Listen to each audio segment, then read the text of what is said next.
하나님께서 오늘 우리에게 주시는 말씀은 사사기 21장 1절에서 4절과 6절에서 7절까지 말씀입니다. 이스라엘 사람들이 미스바에서 맹세하여 이르기를 우리 중에 누구든지 딸을 베냐민 사람에게 아내로 주지 아니하리라 하였더라. 백성이 베델에 이르러 거기서 저녁까지 하나님 앞에 앉아서 큰 소리로 울며 이르되 이스라엘의 하나님 여호와여 어찌하여 이스라엘에 이런 일이 생겨서 오늘 이스라엘 중에 한 지파가 없어지게 하시나이까 하더니 이튿날에 백성이 일찍이 일어나 거기에 한 제단을 쌓고 번제와 화목제를 드렸더라. 이스라엘 자손이 그들의 형제 베냐민을 위하여 뉘우쳐 이르되 오늘 이스라엘 중에 한 지파가 끊어졌도다. 그 남은 자들에게 우리가 어떻게 하면 아내를 얻게 하리요? 우리가 전에 여호와로 맹세하여 우리의 딸을 그들의 아내로 주지 아니하리라 하였도다. 아멘. 할렐루야. 오늘 또 하나님의 은혜의 빛이 성도님들과 가정 위에 밝게 비춰지기를 축복합니다. 오늘 말씀은 이스라엘 온 지파와 베냐민 지파 간의 동족 상잔으로 인해 베냐민 지파가 멸절될 위기에 처하자 이스라엘 백성들이 뒤늦게 실로의 제단 앞에서 통곡하며 후회하는 장면입니다. 온 이스라엘은 얼마 전 레위인의 처백에 저지른 베냐민 지파의 끔찍한 악행을 보고 분노로 가득 찼었습니다. 그리고 베냐민 지파를 처단하는 것이 하나님의 공이라 생각하며 거룩한 전쟁터로 나갔습니다.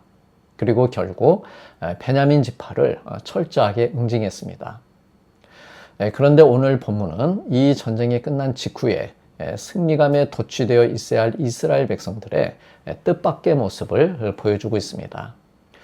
이들은 하나님 앞에 앉아 땅을 치며 대성통곡을 하고 있습니다.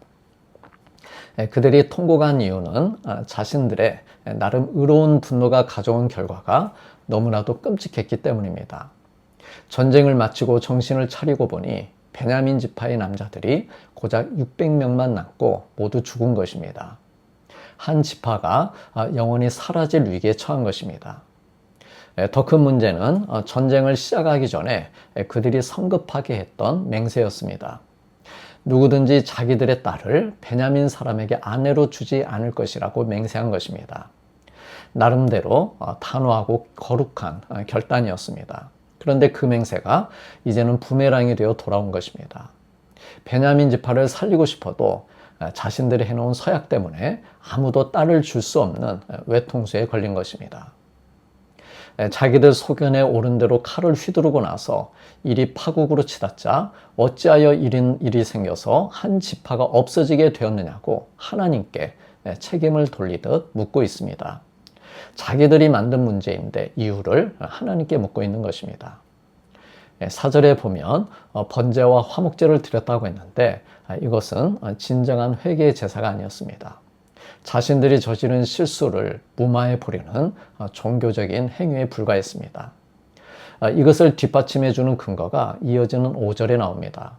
그들은 베냐민 지파를 살 길이 막히자 머리를 굴려 대안을 찾았는데 그 내용은 얼마 전 베냐민 지파를 치기 위해 모이자고 했을 때 모이지 않은 사람들을 찾아내서 다 죽이고 그 동네의 처녀들을 빼앗아 베냐민 사람들에게 주자는 내용이었습니다. 이것이 그들이 밤새 통곡하고 제사를 드린 후에 찾아낸 대안이었습니다. 하나님의 뜻을 구하는 기도는 한 줄도 나오지 않습니다. 여전히 그들은 우리가 어떻게 할까라며 자기들의 머리를 굴리고 있습니다. 사랑하는 성도님들, 사사기 전체를 관통하며 들려주고 있는 교훈은 이스라엘이 스스로 인생의 주인이 되어 살다가 완전히 실패했다는 사실입니다. 그리고 이것이 그들에게나 우리에게나 예수 그리스도의 복음이 필요한 이유입니다. 하나님께서는 자기 소견에 옳은 대로 살며 서로를 멸절시키던 우리를 구원하시기 위해 인간의 방법이 아닌 전혀 다른 방법을 준비하셨습니다. 우리가 성급하게 맺은 죄의 약속들과 율법의 저주를 끊으시기 위해 독생자 예수님을 이 땅에 보내주셨습니다. 그리고 우리가 휘두른 분노의 칼, 우리가 저지른 죄의 대가를 예수님께서 십자가에서 온몸으로 대신 받으셨습니다. 그래 이제 우리는 십자가의 은혜로 용서받고 더 이상 죄 아래 살지 않는 하나님의 자녀가 되었습니다. 그러므로 우리의 소견을 내려놓고 분노와 판단도 내려놓고 오직 예수님의 은혜에 사로잡혀서 오늘도 우리의 삶을 아름답게 세워가는 복된 날이 되기를 소망합니다. 다 함께 기도하시겠습니다. 오늘의 말씀과 자녀를 위한 기도를 드리길 원합니다.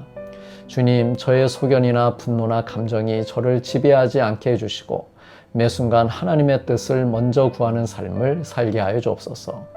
또한 자녀들이 무슨 일이든 먼저 하나님께 묻는 믿음을 가지고 말씀과 성령의 인도하심을 따라 살아가게 하여 주옵소서.